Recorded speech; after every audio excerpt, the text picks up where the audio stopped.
Meninos de sábado, mais uma vez juntos, mais uma vez sem vacina, mais uma vez não presencialmente. Iniciamos esse mês de março com perspectivas difíceis, com a certeza de que esperança e tudo aquilo que sempre norteou o nosso coração nessa atual existência em que nos encontramos, entre tantas coisas, para um dar força para o outro.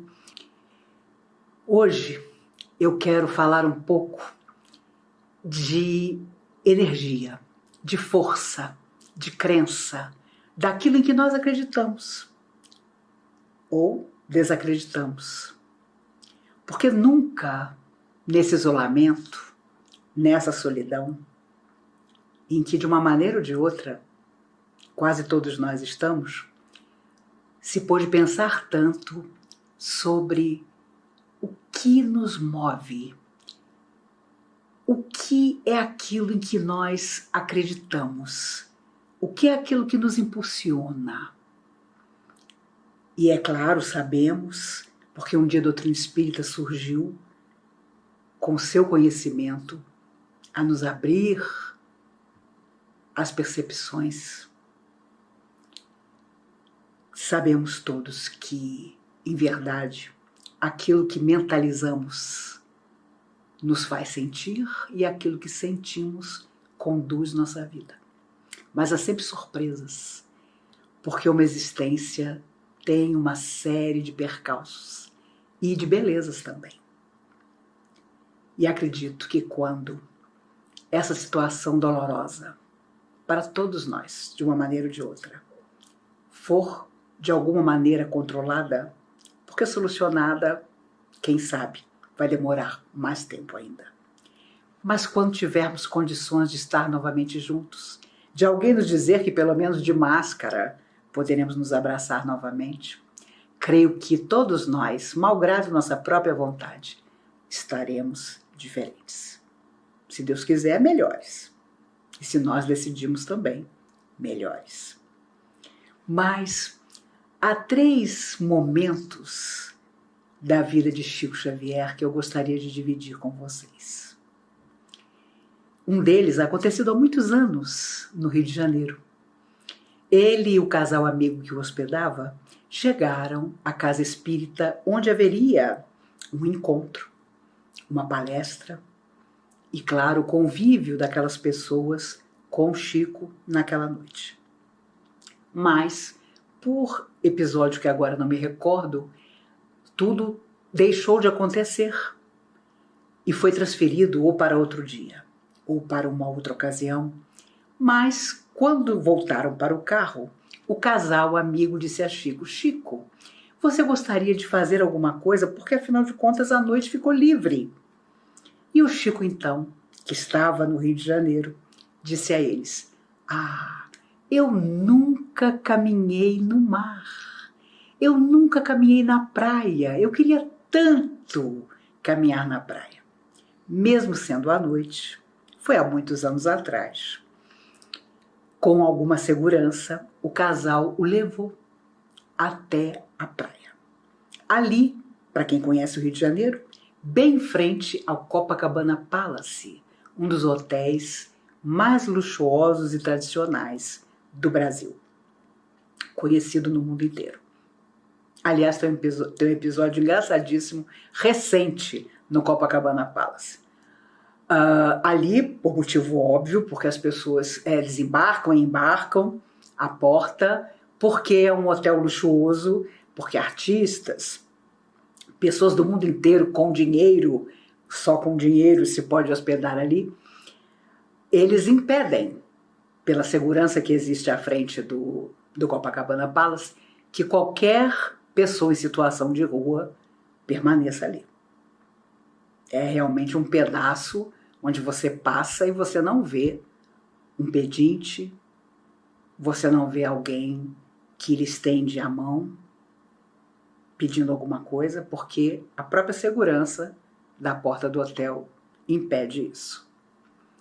Mas a questão de 2 anos atrás, um pouco mais, para surpresa do Rio de Janeiro, e saiu até nos jornais, um rapaz em situação de rua teve permissão do próprio hotel para estar ali à frente por 24 horas.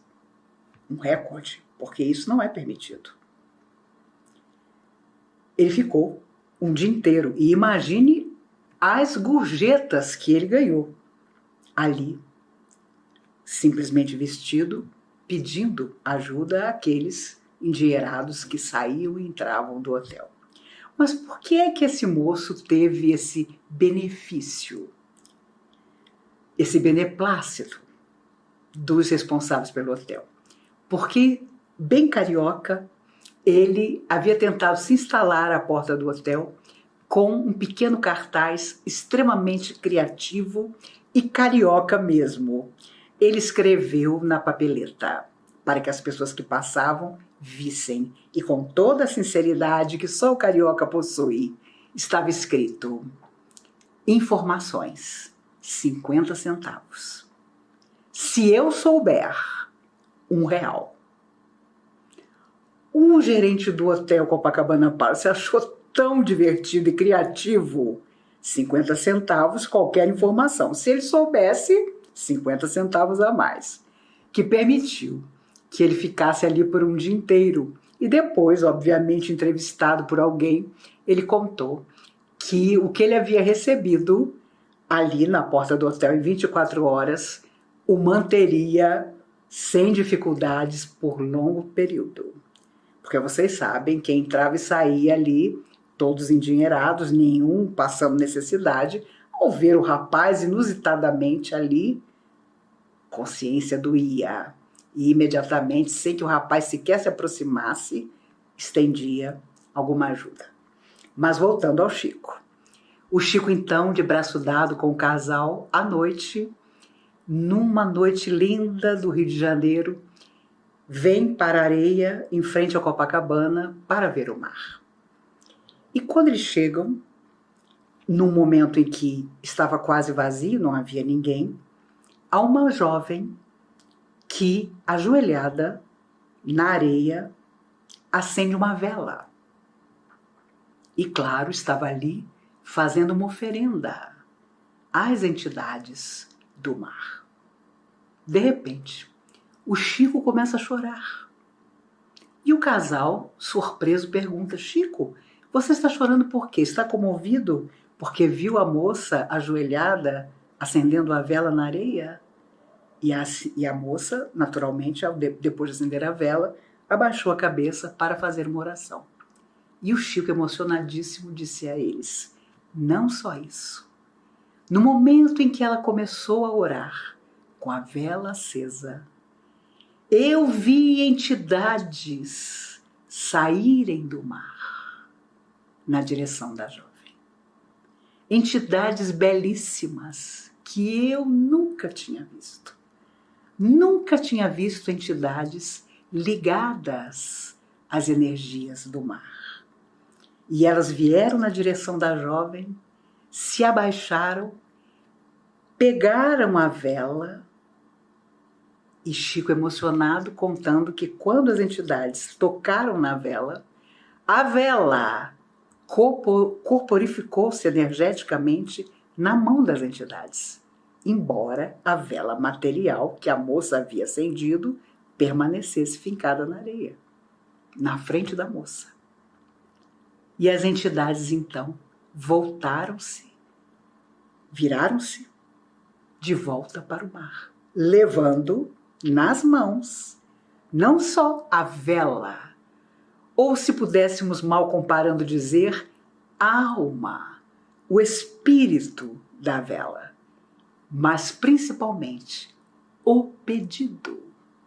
O pedido que, obviamente, Chico não sabia qual era e que a moça havia feito, dedicando o acender da vela às entidades que moravam no mar. O Chico ficou emocionado ao ver que a fé daquela jovem era tão grande e o respeito das entidades do mar era tão grande também que eles vieram buscar aquela oferenda, que era uma simples vela.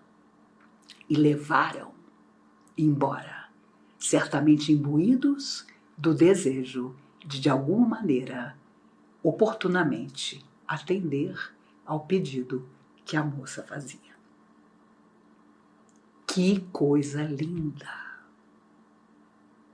Você ver uma cena dessa deve ter sido uma emoção tremenda, como foi para o Chico.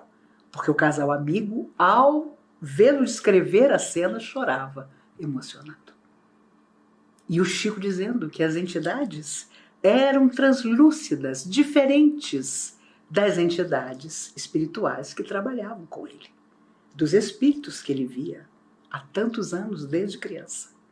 Porque eram entidades realmente que moravam nas águas. É lindo pensar que tudo que existe no mundo, material ou fora da matéria, é energia e obedece às leis às quais todos nós estamos subordinados e também à nossa fé, aos nossos desejos, aos nossos pedidos. Eu fiquei pensando na noite de Ano Novo. Eu fiquei pensando nas cerimônias que os nossos irmãos de Umbanda, de Candomblé fazem em tantos mares, lançando sobre as águas os presentes para Iemanjá, para outras entidades ligadas ao mar. E há quem deboche, há quem não acredite, há quem humilhe, há quem considere um horror até, por puro preconceito, por não ter estudo, por não ter a felicidade que Chico teve naquela noite, com sua vidência extraordinária de ver aquela cena, em que com o maior respeito as entidades vieram buscar a alma daquela vela acesa e principalmente o desejo que aquela moça estava fazendo de algo que certamente ela precisava. E orava pedindo. Lembrando dessa história que aconteceu há tantos e tantos anos, eu fiquei pensando. Nós temos nossa livre vontade. E é hora, talvez, vivendo dias difíceis, de pensarmos a quem, o que eu obedeço. Que forças têm poder sobre mim? Eu sou uma pessoa tão cheia de enigmas que qualquer dificuldade me faz oscilar do equilíbrio à loucura? Um dia estou bem, mas em 3 não estou? Um dia creio, no outro porque fui contrariado ou porque algo que desejei não aconteceu, tudo vai por água abaixo?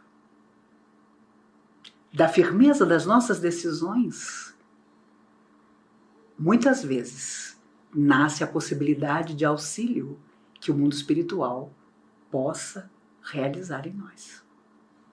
E da tibieza do que nós achamos que queremos, mas no fundo não desejamos com todas as nossas forças, nascem as nossas preocupações e também a solidão de considerar que nunca somos atendidos em nossas pretensões. E muitas vezes são pretensões mesmo, porque é como você ir até um banco, não ter conta lá, contar uma história triste ao gerente, pretendendo que, comovido, ele te empreste algum dinheiro. Mas se você não tem ali nenhum depósito ou poupança, de onde ele tirará recurso para te ajudar? Em relação às coisas do espiritual, da espiritualidade, é a mesma coisa. Nas nossas horas de aflição, nas nossas horas de dor, nós invocamos todas as forças, acreditando que elas nos devem satisfação, uma nova vida, uma realidade positiva, mas nos esquecemos de merecer. Nos esquecemos de sintonizar. Não só na busca da felicidade, mas nos dias complicados. nos dias em que fica tão difícil, simplesmente às vezes ter força para acordar, para iniciar o nosso dia, para nos olhar no espelho, para acreditar que, embora os dias sejam duros, vão passar. Ah, é preciso fé. Às vezes só fé não basta. É preciso raciocínio, é preciso autoconhecimento, é preciso estar firmes na convicção de que poderemos fazer ainda mais e melhor, passados os dias de tempestade. Se éramos indiferentes, vamos deixar de ser.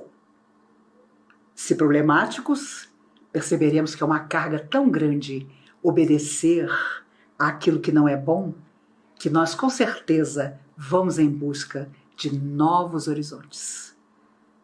Com religião ou sem nenhuma religião, com certeza haverá em nós uma sede, uma fome de mudar o nosso destino de uma vez por todas. E de não chegar mais uma vez um dia no mundo espiritual reclamando como sempre, como já fizemos em tantos desencarnes, de que as coisas não conspiraram ao nosso favor. Muito pelo contrário, as forças negativas não nos esqueciam. Sempre que havia dificuldade, nós sabíamos, eram as energias difíceis que queriam que obedecêssemos a elas, e para resistir, nos frustrávamos. Se eu tivesse ganhado R$1 por cada pessoa que eu vi chegar na Comunhão Espírita de Brasília, nos 48 anos em que lá estou, que me disse: eu vim aqui porque sei que tudo que eu estou fazendo não tem nada a ver comigo.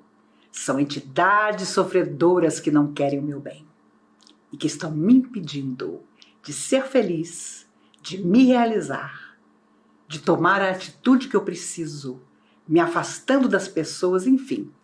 Todas as tragédias eram causadas por seres invisíveis que ou invejavam aquela pessoa, por ela estar no corpo e esses espíritos não, ou queriam armar uma grande cilada para ela. Ela sempre é a vítima, o perseguido, aquele que precisava de um longo tratamento para não mais passar por nenhuma dificuldade espiritual. E claro, conheci pessoas que ficaram 1 ano fazendo tratamento espiritual dentro do centro espírita. E ao final daquilo, quando finalmente se consideraram libertas, quando se propunha trabalho e estudo, aí não era possível. Porque já que ela tinha ficado 1 ano se preocupando em se equilibrar, agora ela tinha que voltar à vida dela normal. E na vida dela normal, ela não obedecia a nenhuma das duas regras, nem estudo, nem trabalho no bem. Portanto, era uma séria candidata a retornar brevemente em desequilíbrio à casa espírita mais uma vez. Conheci muitas pessoas assim também, que ao longo dos anos frequentemente apareciam, cada vez mais desequilibradas, mais perturbadas, mais sozinhas, mas quando você enfatizava a necessidade do trabalho, do estudo, do autoconhecimento, aquele não era o momento. Havia outras preocupações. Um dia, quem sabe? Olha, até ouvir de jovens a afirmação categórica de que elas tinham problemas de relacionamento com os namorados, porque elas tinham certeza, um ex-namorado desencarnado de outras vidas que as perseguia e que nunca deixaria que encontrassem o verdadeiro amor, porque manipulavam as suas emoções invisíveis. E toda vez que se aproximava um rapaz, uma moça que valesse a pena, desaparecia, porque aquela influência não permitia. Ou seja, o poder que todas as pessoas davam às entidades sofredoras era tremendo. Era absoluto. Não se cogitava de proteção espiritual, dos mentores espirituais, dos seus próprios protetores. Mas a pessoa acreditava piamente e praticamente obedecia os seus pensamentos fixados no negativo. Olha, me lembrei agora de uma coisa. Há muitos anos atrás, eu era uma garota. Alguém veio da plateia, depois de uma palestra minha, muito séria, me dizer: Maíse, eu fiquei sabendo que alguém colocou seu nome costurado na boca de um sapo. E eu tinha que te avisar. Eu confesso a vocês que eu fiquei tão surpresa com a história que eu nem perguntei para a pessoa, que por sinal mal me conhecia, quem tinha contado isso a ela, e só lamentei pelo sapo. Porque nem por um segundo eu imaginei que, primeiro, alguém tivesse se dado esse trabalho. Segundo, que eu tivesse feito alguma coisa para alguém que possibilitasse esse gesto.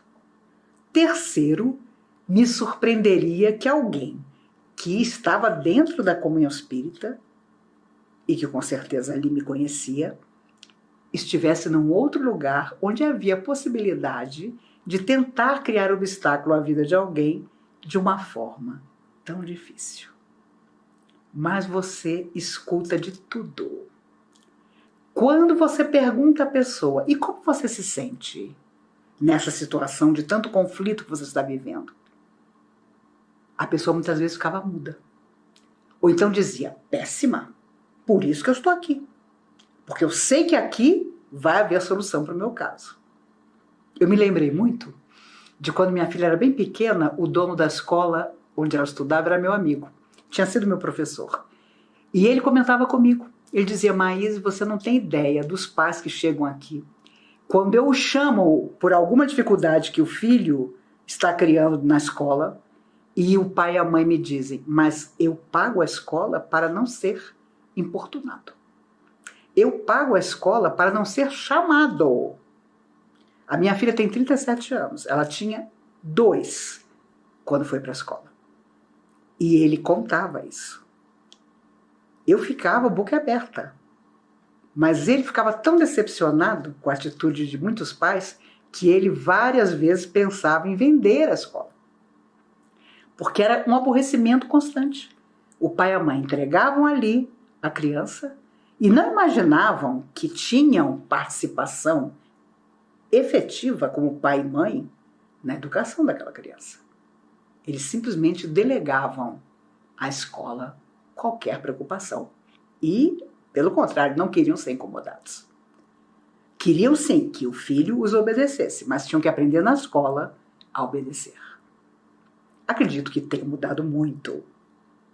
Eu tenho 63 anos, tinha 25 quando minha filha nasceu. Sou de outra geração. Acredito que hoje pais e mães não considerem a escola um depósito. E nem considere a escola responsável por aquilo que, desde o instante que você descobre que vai ser pai, que vai ser mãe, passa a ser seu compromisso, sua responsabilidade. Mas é óbvio que gerações anteriores, o pai e a mãe não queriam ser amados ou entendidos, mas sempre obedecidos. Não se questionava a autoridade de um pai ou de uma mãe. Com os anos passando, claro que essa autoridade passou a ser questionada. Claro que o mundo mudou muito. Entretanto, quem tem dentro de si educação, quem sabe que somos mergulhados em energias que no fundo nos comandam, porque a partir do momento que nos ligamos a elas, elas nos guiam. Somos guiados por elas, sejam boas ou não. Acredito que hoje, mesmo para os pais que não têm religião, haja essa consciência. Ou deveria haver. E é claro, existem aqueles que não têm nenhuma bondade no coração, que não têm nenhuma afinidade conosco, mas que por algum motivo simpatizam conosco. Certa feita, Chico estava no quarto dele, fazendo uma prece. Aparece no seu quarto um chefe de uma falange sofredora. Era um espírito difícil. Era um espírito de muita energia negativa. Porque é óbvio, se alimentava há muito tempo das energias que tinha, que eram as mais negativas possível, e como ele dominava outros espíritos que se sentiam intimidados e amedrontados por ele, essa energia era ainda maior. Pois esse espírito aparece e diz: Chico Xavier, eu vim lhe fazer uma proposta. E o Chico disse: pois não. Você sabe, eu gosto de você. Os espíritos que andam comigo às vezes falam de você, mas eu gosto de você. Aliás, a minha proposta diz respeito a isso. Ao fato de gostar de você. Não sou o único. Outros que fazem parte do meu grupo também gostam de você. E eu vim lhe propor passar um tempo conosco. Tenho certeza de que você pode. Ao invés de fazer o trabalho que você faz, você vai trabalhar de outro jeito.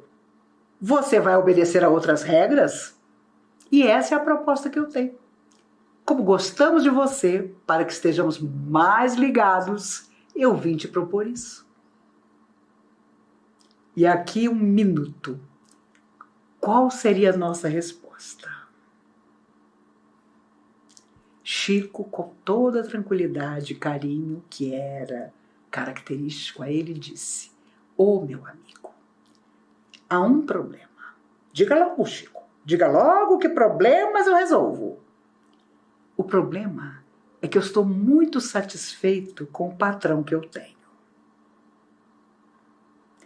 E se eu largasse tudo e tornasse você meu patrão? Você não ia confiar em mim. Por que não? Porque se eu deixei um patrão, poderia muito bem deixá-lo também. Se eu dei as costas a um patrão que cuidava de mim e era bom para mim, o que eu não poderia fazer com você? O espírito irritou-se, mas, controlado, disse: eu não saio daqui sem uma resposta sua, porque eu tenho que prestar satisfação a outros que estão ansiosos para saber a sua decisão. Então é essa a sua decisão. Você não vai deixar o que você faz para estar conosco. Chico mansamente diz a ele: vamos combinar assim. Quando eu morrer para a terra, quando eu desencarnar, se o meu patrão permitir, eu passo um tempo com vocês. O espírito irado desapareceu. Obviamente, o espírito não precisou perguntar quem era o patrão do Chico. Mas toda vez que eu me lembro dessa história, eu fico pensando: e quando essas forças, que não se corporificam à nossa frente, mas que agem sobre nós, nos fazem convites, qual é a nossa resposta? Quais são nossas decisões? E muitas vezes, uma decisão infeliz nos afeta por enormes períodos. Às vezes, de uma vida para outra. Às vezes, difícil de explicar a decisão infeliz quando um dia, retornados a outra existência, nós formos convocados a contar o que foi a nossa estadia na Terra.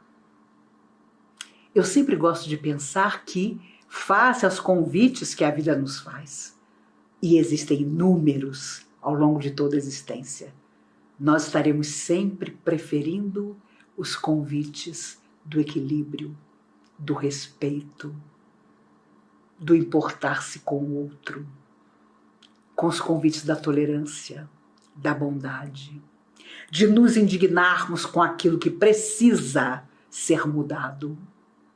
E não sou eu que diz isso, é Emmanuel que dizia através do Chico, que a capacidade de sentir indignação o homem nunca deve perder. Porque sempre foi através da indignação individual ou coletiva que as coisas mudaram. Mas quantas vezes Nós nos deixamos seduzir pelo que parece tão nobre, no fundo, ilusão. Por amores que juram que nunca deixarão de nos amar, mas que não duram alguns anos. E me lembro dos espíritos que sempre nos recordam que o tempo não respeita nada que ele não ajudou a construir. Por isso as ilusões se tornam desilusão. Quando mapeamos a nossa existência em obedecer apenas aquilo que desaparece das nossas vistas como flocos de neve sob o sol. Um dia, tudo que fizemos estará junto, na nossa consciência, nas nossas lembranças, e vamos poder compulsar, sim, todos os nossos atos, pensamentos, palavras, e contar a nossa história em algum lugar do espaço infinito. E se algo eu pude desejar, é que seja olhando nos olhos daqueles que nos receberão.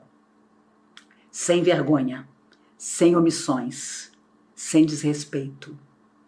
Porque conseguimos, em algum momento da nossa vida, obedecer ao melhor que havia dentro de nós, ao mais positivo que podíamos fazer vibrar, aos sentimentos reais e tão belos que nós podemos sentir pelos outros. E que estendemos esses sentimentos não só no âmbito da nossa família, mas na direção de quem aparentemente é anônimo para nós, mas que, se Deus quisesse, seria nosso amigo, seria nosso pai, nossa mãe, nosso irmão. Os espíritos sempre gostam de lembrar que, ao olhar pela janela e ver tanta necessidade, muitas vezes próximo de nós, e ao olhar para dentro de nossa casa e ver que nossos filhos, nossos netos se acham na segurança possível, que muitas vezes nós mesmos criamos para eles, não devemos nunca nos esquecer que, se Deus quisesse, aqueles que lá fora estão seriam nossos filhos, nossos netos também. Isso é gerar em nós um sentido de real fraternidade, que nos lembrará que somos todos irmãos. Por isso, Lucas lembra em sua palavra o dia em que Jesus contou a história daquele moço rico que enumerava os seus haveres, as coisas materiais que possuía. E Jesus lembra que com certeza ele se esquecia. Louco, essa noite tomarão tua alma, e o que tens guardado, para quem será? Mas nós somos avaros em guardar a matéria como se só nós precisássemos dela. As questões financeiras nos atormentam. O rico também é atormentado, porque ele quer ser mais rico. Porque há um momento em que alguma coisa se desliga dentro dele, não em todos, mas em grande número, em que não importa como o dinheiro virá, não importa o que ele poderia fazer de bom com o dinheiro, ele se recusa a fazer o que é bom.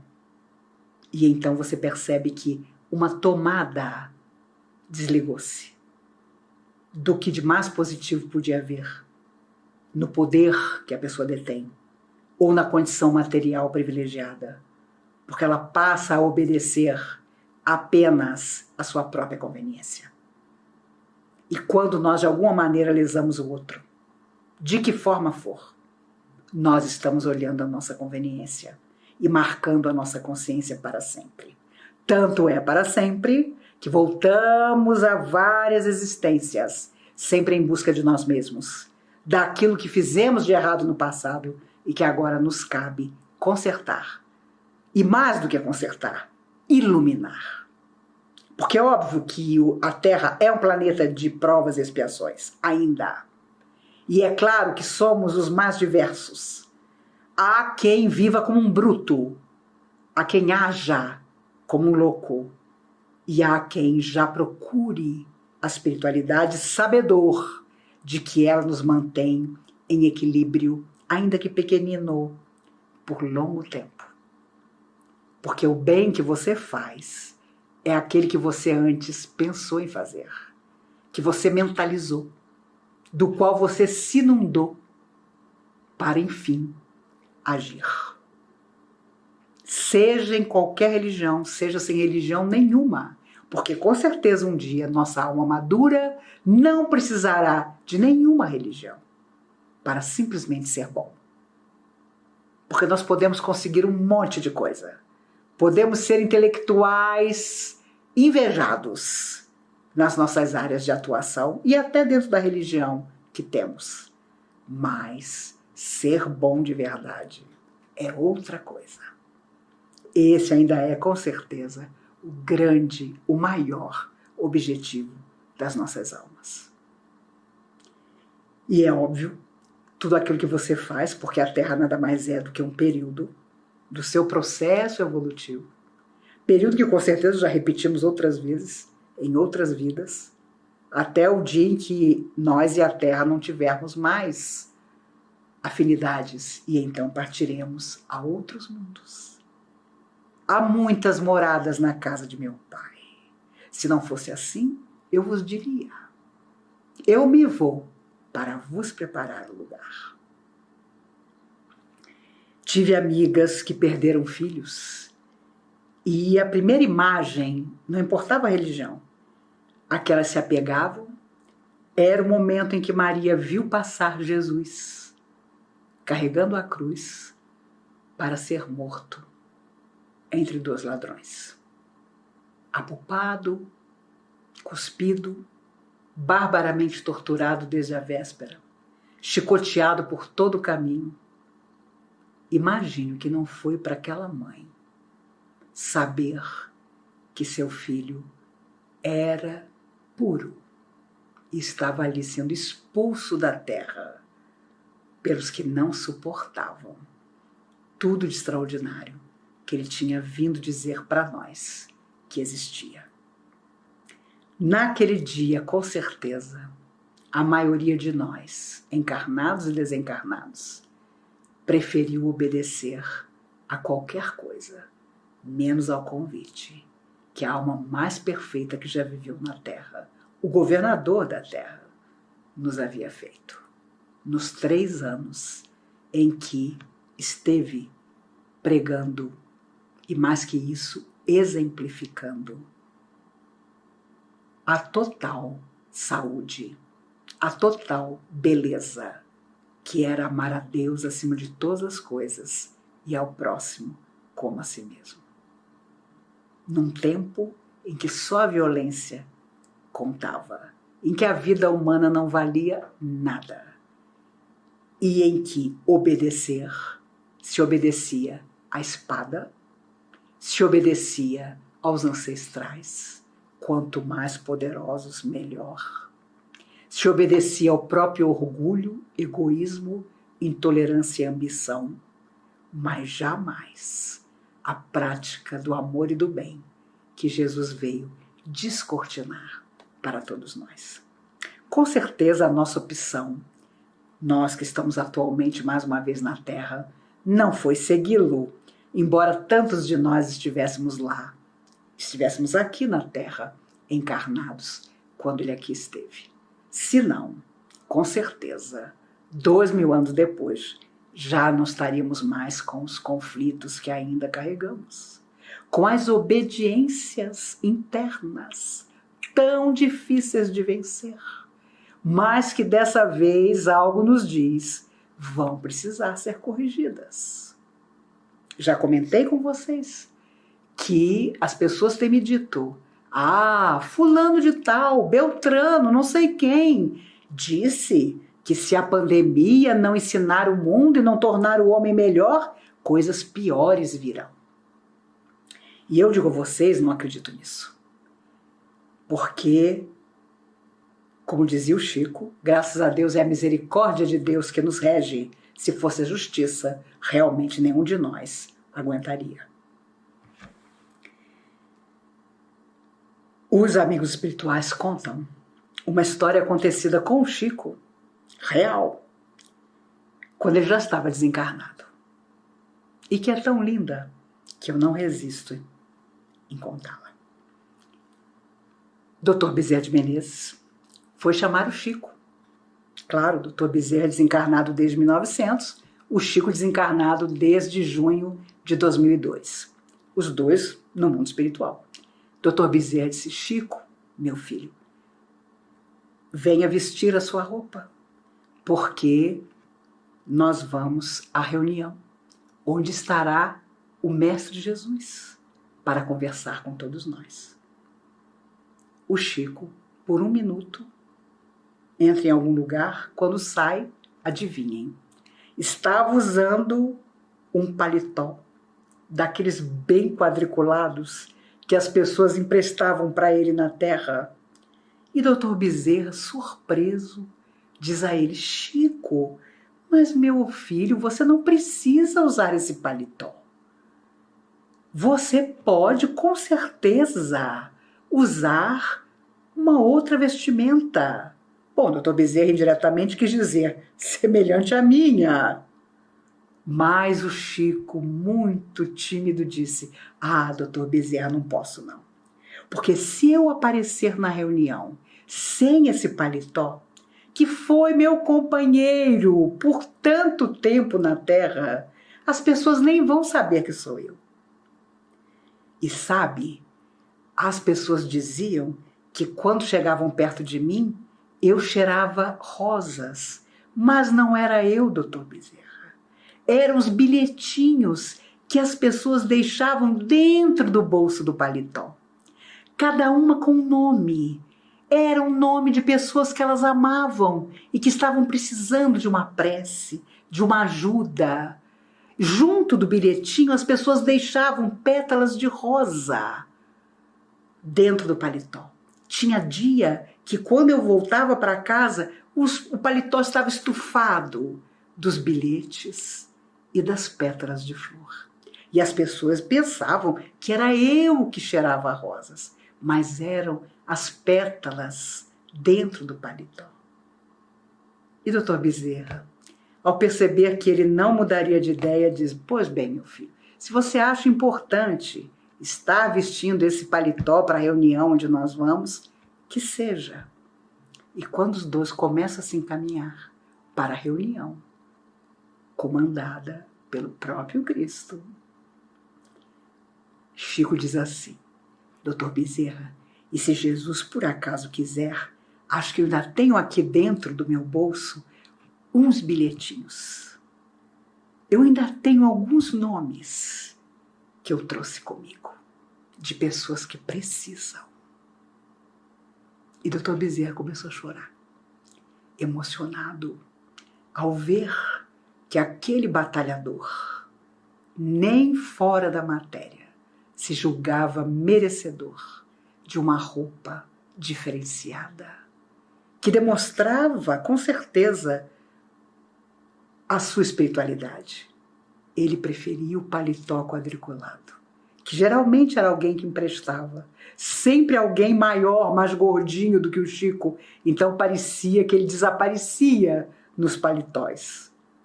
Dr. Bezerra chorou emocionado ao ver que o trabalhador continuava obedecendo a própria consciência, o trabalho que havia realizado durante tantos e tantos anos e o compromisso que ele teve com cada pessoa que colocou dentro do bolso do seu paletó o nome de alguém. Meus amigos, vamos aproveitar enquanto nossa vida não retoma o ritmo normal. E nunca mais será o normal que um dia nós conhecemos, mas um normal mais consciente, com certeza. O normal que ainda nos fará usar máscara por mais tempo do que imaginamos. O álcool 70 ainda será nosso amigo por longo tempo. Mas com certeza nós estaremos mais obedientes à vontade maior de nossa alma, que deverá ser sempre a solidariedade real. Hoje as pessoas usam tantas palavras novas para falar de sentimentos que sempre deveriam existir em nossa alma eterna. Mas não adiantam palavras novas se não houver em nós um novo desejo de tudo transformar. Pensemos, enquanto estamos ainda isolados, a quem a minha vontade obedece? Por que tantas vezes me deixo arrastar por sentimentos que já deveriam ter sido superados? Por que me recordo com mágoa de pessoas que já foram embora da minha vida há tanto tempo? Sinal de que permaneço ali, grudada àquela lembrança, àquela pessoa. Nem sei o destino que ela teve, mas a lembrança, que não me deixa esquecer, me aprisiona. Eu estou obedecendo a sentimentos que já deviam ter se transformado. Olhemos com generosidade para todos os dias da nossa existência. Porque mesmo quando não aconteceu como queríamos, mesmo quando vivemos abandono, mágoa, quando não fomos amados como desejaríamos, tudo tem a sua razão de ser. Tudo foram movimentos da vida a nos levar até o exato momento que estamos atravessando. E felizes de nós, se com essa consciência nós ainda tivermos muito tempo na Terra para fazer o melhor. Para quando nos encontrarmos presencialmente, podermos alegres homenagear a todos aqueles que já não estarão conosco, mas principalmente falar dos sonhos que nós ainda teremos. Amigos me perguntaram outro dia: Maíse, quando você está triste, o que você pensa? Eu imediatamente falo: na minha próxima viagem à Disney, porque eu tenho que perguntar ao Pluto, ao Pateta e ao Mickey como é que eles fizeram para ultrapassar esse momento difícil e continuar depois passando felicidade para outras gerações. A verdade é que tem que haver dentro de nós um lugar onde muitas vezes ficamos quietinhos, aurindo forças para, ao sair dali, poder realmente obedecer apenas às energias mais belas, às energias da luz que anseiam por nós. Aos nossos protetores espirituais, tantos deles, pessoas que nos amaram em vidas que se foram, que se adiantaram e que nos aguardam tristonhos ao perceber que tantas vezes paramos no meio do caminho. Deixamos que pequenas coisas nos impeçam de avançar. E quando retornamos à verdadeira existência, mais uma vez estamos distanciados. Lembram-se da mãe de André Luiz? Ela já vivia numa outra esfera e abraça feliz o filho que retornara, mas não pode ficar com ele. Ele não podia ficar com ela. E ela lhe diz: quando precisar de mim, me chame. Porque, na verdade, um coração de mãe sempre obedece ao chamado de um filho. Quando Chico encontrava à sua frente, foram milhões de vezes, mães desesperadas que haviam perdido seus filhos, ele as abraçava forte e dizia: minha filha, quem sou eu para orar pela sua dor? Porque a dor que vem da prece de uma mãe que sofre arromba as portas do céu. Essa era a frase que ele usava para confortar milhões de mães que foram em busca de uma palavra, de uma notícia dos seus filhos. Por isso, lembrando de 3 histórias acontecidas com Chico, 2 enquanto ele ainda estava na Terra, uma já no mundo espiritual, quero dizer a todos nós que pensemos bem a quem estamos obedecendo. O que nós estamos obedecendo? a quem, a que forças nós vamos obedecer, baseados na nossa decisão feliz de agora, em definitivo, mudar para melhor.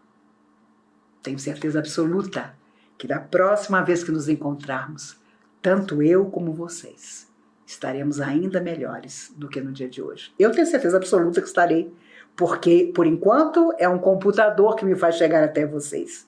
E eu confesso a vocês, não gosto de jeito nenhum de computador. Nunca tive celular, nem pretendo. Já não conto isso pra ninguém, só pra vocês, meninos de sábado, porque as pessoas já me olham com aquela cara de coitada dessa senhora. Não é certa. Há pouco tempo um amigo comentou que os terroristas da Al-Qaeda estavam procurando no mundo inteiro pessoas que nunca tinham tido um celular para trabalhar para eles, porque elas são mais difíceis de serem rastreadas. E ele ficou preocupado comigo. Acho que foi uma indireta, querendo que eu comprasse um celular, mas ainda não me convenceu. Por isso, meus amigos, por enquanto, é através do computador, com a ajuda de amigos queridos que me apoiam e abençoam, que organizam o material e que os enviam às casas espíritas que me têm pedido as palestras. Entretanto, quando nos encontrarmos de novo, nós vamos perceber que a única coisa que nós devemos obedecer de verdade é a tudo de bom que vai nascer dentro de nós e que nos conduzirá à vida. E principalmente a energia que temos quando nos encontramos pessoalmente. Quando não é através de um computador que trocamos vibrações, mas entre nós. Meu Deus, vai ser bom demais. Por isso, nos cuidemos até esse dia. Para não contaminar, para não sermos contaminados, para estarmos ainda melhores depois que tudo isso se transformar em lição. Que seja assim. E se algo eu puder desejar, nos despedindo, porque com muita clareza os amigos da Comunhão Espírita pediram a todos os oradores que as palestras sejam mais curtas, porque naturalmente, vivendo momentos de estresse, a maioria de vocês não está muito disposto a assistir aquelas palestras mais longas, então vamos nos despedindo, mas com a certeza de que estaremos todos confiantes no nosso reencontro e principalmente certos de que com muita sorte não teremos acesso a uma reunião em que o próprio Cristo estaria presente, mas quem sabe levemos no bolso os bilhetinhos de amor e carinho que as pessoas nos enderecem, pelo bem que de alguma maneira nós vamos obedecer e cumprir. Que a nossa consciência, a quem já obedecemos da pior maneira, hoje seja uma professora das boas coisas que possamos realizar. Que Jesus, o amigo inesquecível, nos guarde, principalmente nas horas de desânimo, de angústia e de aparente solidão, para que amanhã, não como Chico, preocupado com os bilhetinhos que ainda trazia no paletó, na verdadeira vida, mas quem sabe do nosso jeitinho, nós possamos dizer a quem nos vier receber que em nosso coração estão gravados, não só os nomes daqueles a quem obedecemos por perceber-lhes a superioridade espiritual sobre nós, mas também os nomes daqueles que não nos compreenderam, que nos fizeram talvez sofrer, mas que foram também igualmente nossos professores. Que as forças do bem nos guardem e nos abençoem até o nosso próximo encontro, hoje e sempre.